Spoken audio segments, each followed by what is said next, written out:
trying things. Suck a Nobody gives a fuck about what you do. It doesn't matter. Yeah, I'm trying things. You tried it too. How you gonna knock somebody in the world for actually trying to do something? Trying. Since when has it become not cool to try? Fucking loser. Everyone loves a success story, but almost nobody loves the trying part. Trying looks awkward. It looks cringe. It looks embarrassing. And because of that, most people never even start. But here's the truth. The people you admire most were once the ones everyone laughed at for trying. Stay to the end of this video and you might feel just uncomfortable enough to finally start the things you've been avoiding.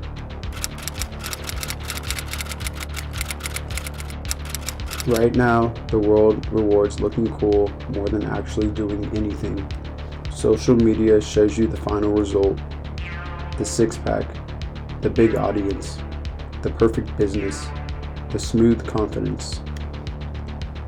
What you don't see are the failed workouts, the videos that got 10 views, the ideas that went nowhere, the conversations that ended in awkward silence.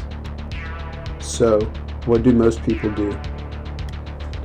They wait until they're ready before they try. They hold back because they're afraid of looking stupid.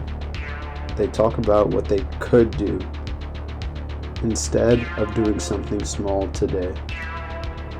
And slowly, I don't want to look foolish becomes I don't try at all. That's how potential dies, not with a loud failure, but with quiet, comfortable hesitation. Let's talk about someone who was openly doubted and pushed aside just for trying. There was an actor in the 1970s who wanted to make it in Hollywood. He wasn't handsome in the traditional leading man way. He had a slurred voice.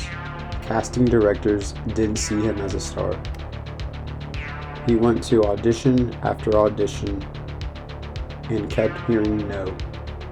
He struggled with money. He struggled to get any real roles. To most people around him, he wasn't a future star. He was just another guy chasing an unrealistic dream. That man's name? Sylvester Stallone. One day, after watching a boxing match, he got inspired and wrote a script about an underdog fighter, a nobody who gets one shot at greatness. That script became Rocky. Studios actually liked the script. They saw potential in the story, but there was a catch. They did not want Stallone to play Rocky. They wanted a quote-unquote real star. They offered him money for the script, as long as someone else played the main character. In other words, we like your idea, but you're not good enough to be the hero. People thought he was crazy for saying no. He was broke. He needed the money.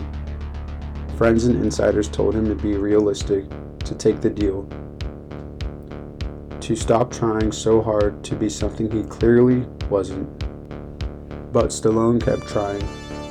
He kept insisting that if they wanted the script, he had to star in it. He was willing to risk looking foolish, lose opportunities, and stay broke a little longer, rather than give up on the role he believed he was meant to play. Eventually, the studio agreed. They gave him a small budget and took a chance. Rocky was made with Stallone as the lead.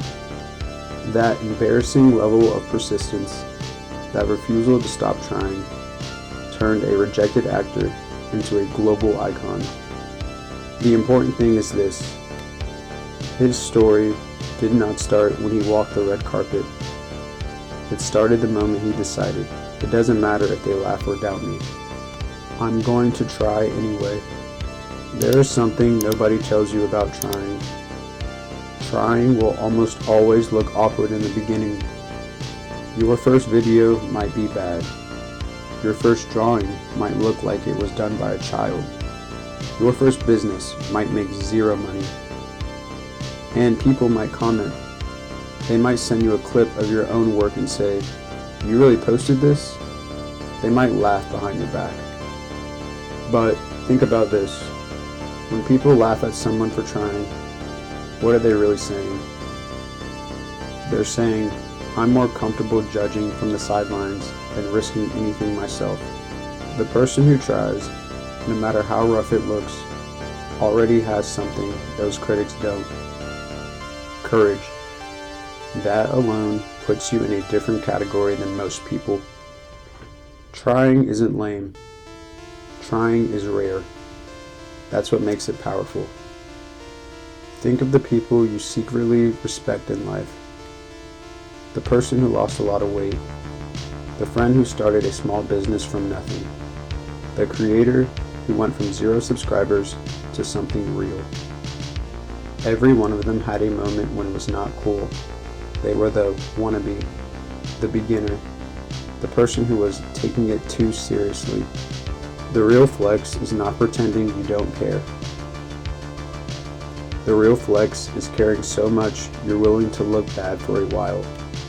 Because most people will do anything to avoid embarrassment.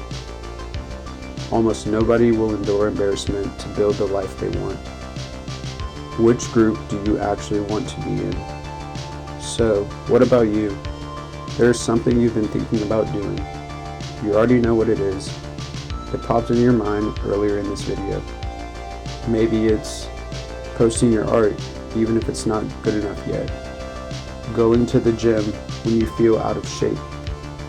Starting a personal channel on a social media platform. Learning a new language, an instrument, or even another skill. Here's the challenge. Today, not tomorrow, not when you feel ready. Take one tiny action that makes you a beginner again. Write the first script, record the first 10 seconds, do the first workout, open the course and watch the first lesson. You don't need to post the result yet. You just need to prove to yourself that you're willing to try. Because in a world where everyone is scared of looking stupid, the person who tries, even imperfectly, stands out. It is not cringe to try. It is not lame. It is courageous.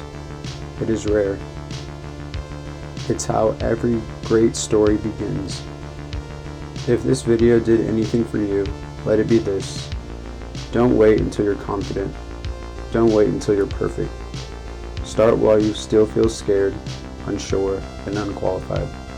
Years from now, people might forget the ones who laughed, but they will remember the one person who was brave enough to try.